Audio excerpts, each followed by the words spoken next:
Reason number 1. The Google Pixel 7 looks to continue to build on what Google started with last year's Pixel 6 release. Take a phone with a different design than what's come out before and equip it with the kind of smarts that can only come from a Google-built system on chip. In the Pixel 7's case, that's the new Tensor G2 chipset, which looks to deliver new photo processing capabilities and other AI-inspired features that make the phone a pleasure to use. Whether the Pixel 7 delivers on those goals, we'll have to wait until we've had a chance to review the phone. For now, our Pixel 7 and Pixel 7 Pro hands-on will have to tide you over.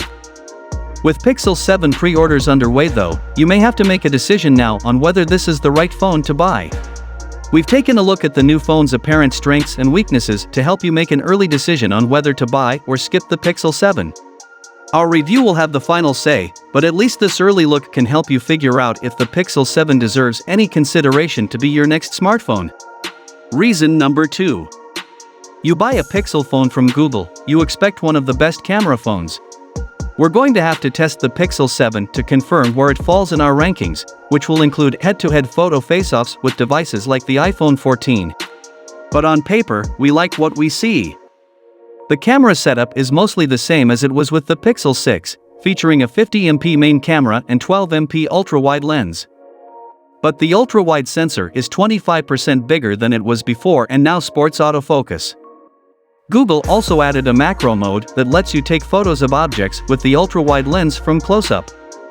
The front camera on the Pixel 7 is the same one on the Pixel 7 Pro, and it enjoys a wider field of view to get more details into your selfies. Hardware is just a fraction of the Pixel 7's photo story.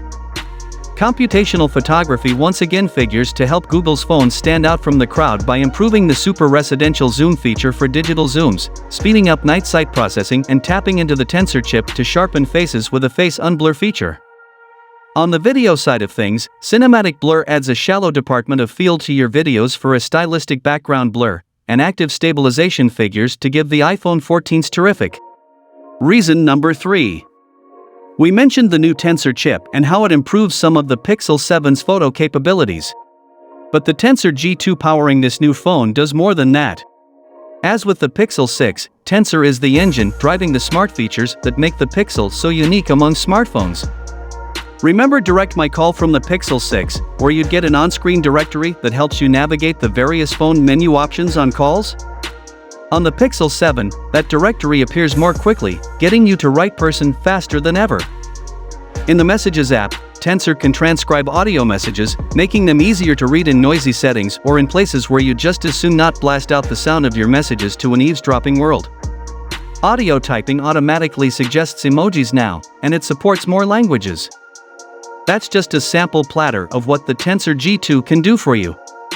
The Pixel 6 already laid claim to putting the smart in smartphone, and the Pixel 7 should take things even further.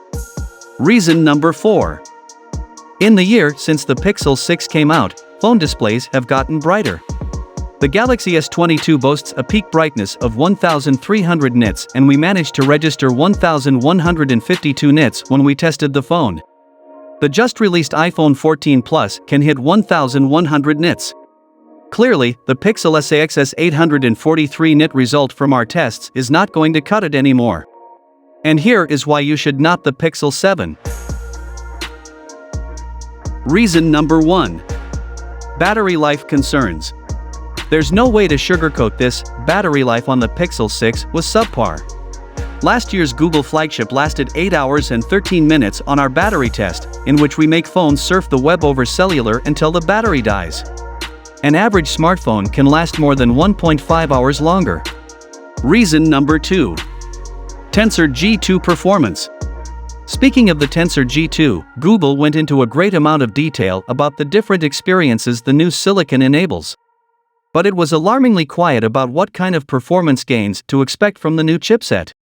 True, the focus of Tensor isn't raw power, but how the Tensor processing unit leverages machine learning to pack a lot of smarts into your Pixel. But you do want your smartphone to keep up with some of the other top performers out there. Reason number 3. Software support lags behind Samsung. 3 years of software updates, the amount Google is promising for the Pixel 7 used to be the standard for Android phones.